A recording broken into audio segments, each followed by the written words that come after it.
তার পাপে বেতৃষ্ণা হইয়া পয়গম্বর দাউদ আলাইহিস সালামের কাছে বিচার দেন, পয়গম্বর এই বান্দা বিচার করেন, এই লোকটা খুবই সমাজে আমাদের জন্য ক্ষতিকর। দাউদ আলাইহিস সালাম তার মৃত্যুদণ্ড দিয়ে দিলেন, তাকে ধরে আইনা মৃত্যুদণ্ড দিয়ে দিলেন।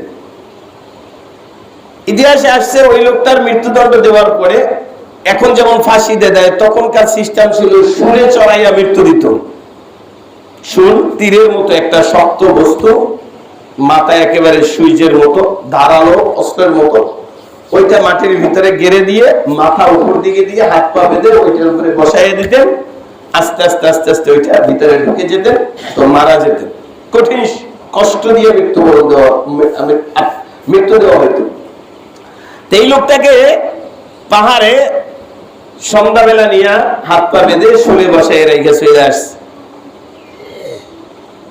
আস্তে আস্তে লোকটা শুলের ভিতরে ঢুকে যাচ্ছে, মৃত্যুর কাছে যাচ্ছে। লোক তো সেই লোকটা মুসলিম ছিলেন না, অমুসলিম থাকার কারণে সে যেই সমস্ত দেবতাদের ইবাদত করতেন একের পর এক তাদের কাছে ক্ষমা চাইতেছেন, তাদের সাহায্য চাইতেছেন, তাদের কাছে বলতেছেন।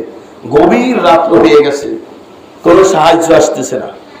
পরিশেষে শেষ দিকে যখন দেখে যে আর কোনো উপায় নাই, তখন তিনি বললেন, হে আসমান জমিনের মালিক, হে দাউদের আল্লাহ, পয়গম্বর দাউদের আল্লাহ, আমি আপনার উপরে ঈমান আনছি। আপনি আজকে যদি আমাকে ক্ষমা করে দেন তো আমি ওয়াদা করছি জিন্দেগিতে আর কখনো আপনি ব্যতীত কারো ইবাদত করব না। তুমি আমাকে ক্ষমা করে দাও। কিতাবে আসছে আল্লাহ তাআলা সাথে সাথে সেইখানে জিবরাইলকে পাঠাইয়া ওই লোকটাকে ওখান থেকে মুক্ত করে পরিপূর্ণ সুস্থ করে দিলেন। সকালবেলা যখন দাউদ আলাইহিস সালামের সৈন্যরা গেলেন, গিয়ে দেখলেন লোকটা নিচে হাত পা খোলা সুস্থ মানুষ বসে আছে। দাউদ আলাইহিস সালামের কাছে খবর চলে গেলেন আল্লাহর নবী এই অবস্থা।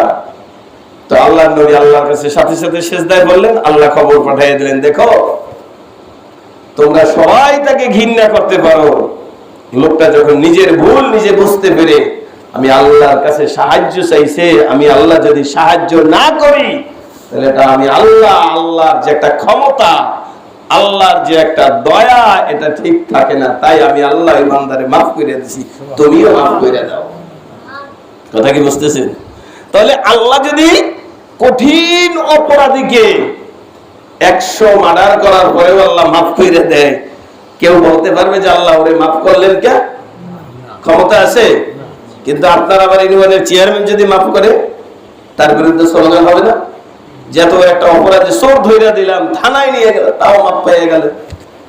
কিন্তু আল্লাহ বলে, কেন তোমরা আমার বিরুদ্ধে অভিযোগ করতে পারবে না? আমি মালিক, তোমরা গোলাম। আমি মালিক, তোমরা গোলাম। আমি মালিক, যখন যে আদেশ করব, যখন যে হুকুম করব, সেই আদেশ সেই হুকুম মানতে তুমি বাধ্য। যদি তুমি না মানো, আমি আল্লাহ চাইলে তোমাকে কঠিন থেকে কঠিন শাস্তি দেওয়ার ক্ষমতা রাখি, দিতে পারি। আবার আমি আল্লাহ চাইলে তোমাকে মুক্ত করে দিতে পারি, এটা সম্পূর্ণই আমার হাতে। তো যে কথা বলছিলাম, এদিকে আর লম্বা করবো না, আমরা এটা মনে রাখবো যে আমরা যে যতই অহংকারী করি না কেন, যে যতটুকুই শক্তিশালী হই না কেন, যে যতই টাকাওয়ালা হই না কেন, আমরা কেউই স্বাধীন নয়। আমরা সবাই আল্লাহর কাছে পরাধীন। সবাই কি পরাধীন? গোলাম। তো গোলামের কোনো বরাত্মতা থাকে না, গোলামের কোনো অহংকার থাকে না। কি থাকে নাকি? যিনি গোলাম তার কোনো অহংকার থাকে না, তিনি সবসময় গোলামের মতোই আচরণ করবে। আমরা যেহেতু আল্লাহর গোলাম, আল্লাহর হুকুম মানার ক্ষেত্রে আমাদের কোনো আপত্তি কিংবা কোনো অহংকার থাকতে পারে না, কারণ আমি আল্লাহর গোলাম, তিনি মালিক, তার হুকুম মানতে আমি সবসময় বাধ্য। তো যে কথা বলছিলাম, সামনে রমজান আসতেছে। রমজানের রোজা আল্লাহ তাআলার একটি কঠিন হুকুম, ফরজ হুকুম। কি ফরজ হুকুম? আল্লাহ তাআলার পক্ষ থেকে ফরজ হুকুম।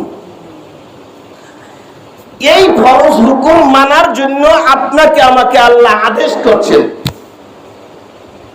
সুতরাং যদি আপনি আমি এই হুকুম মানি, এই মানার ক্ষেত্রে তার কাছে পুরস্কার চাওয়ার মতো আমাদের কোনো অধিকার বা এখতিয়ার নাই। কেন? তিনি মালিক, আমরা গোলাম, তিনি হুকুম করছে, আমি মানতে বাধ্য, বিনিময় দেও আর না দেও, তাই না?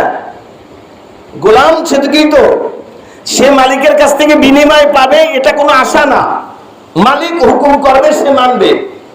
রোজা পালন করার হুকুম করছে, আপনি আমি মানতে বাধ্য, পুরস্কার সে দিবে কি দিবে না ওটা তার ব্যাপার।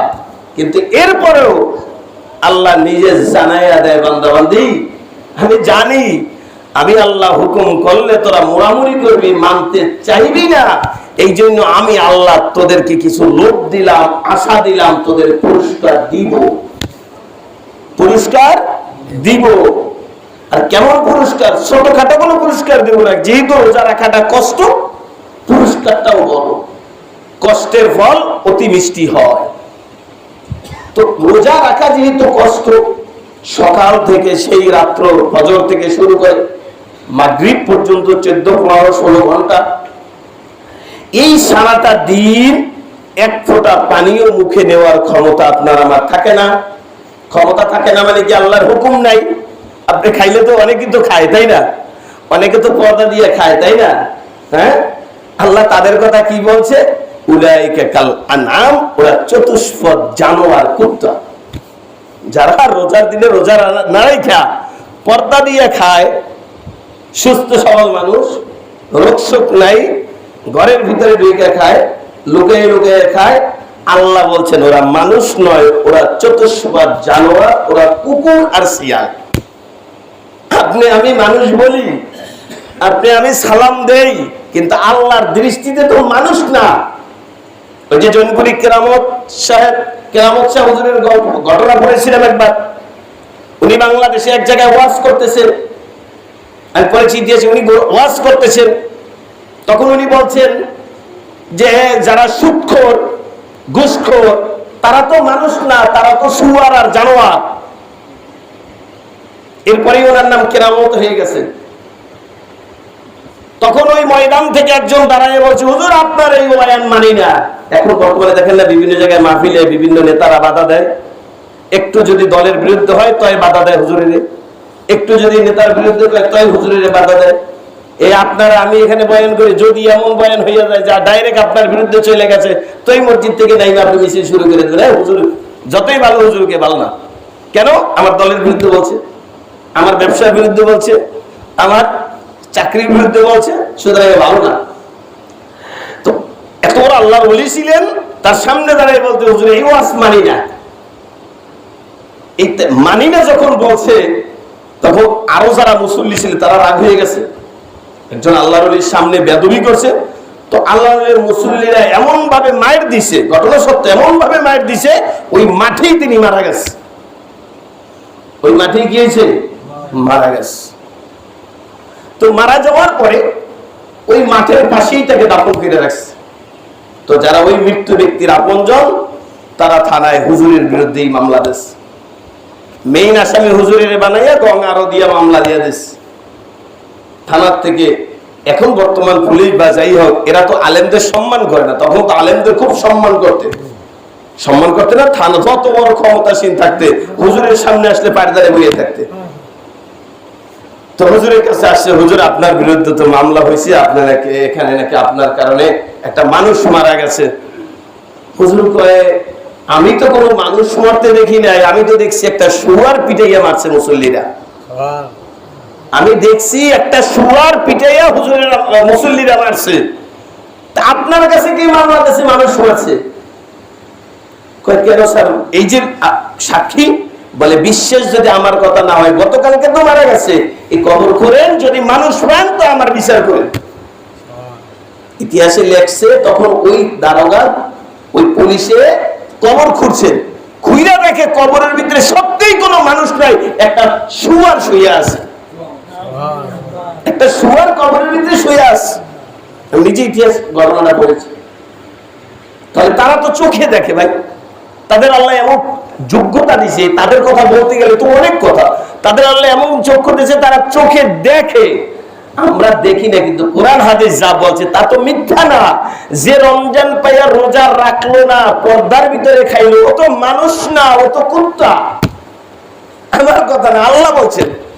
আপনি আমার উপরে রাগ করতে পারেন, আপনি আমার উপরে বেজার হইতে পারেন, কিন্তু বলছে কে? উলাইকে কাল্লাহ, আল্লাহ বলছে। তাহলে আল্লাহ যেহেতু বলছে, আমি আল্লাহর কথাটাই বলছি।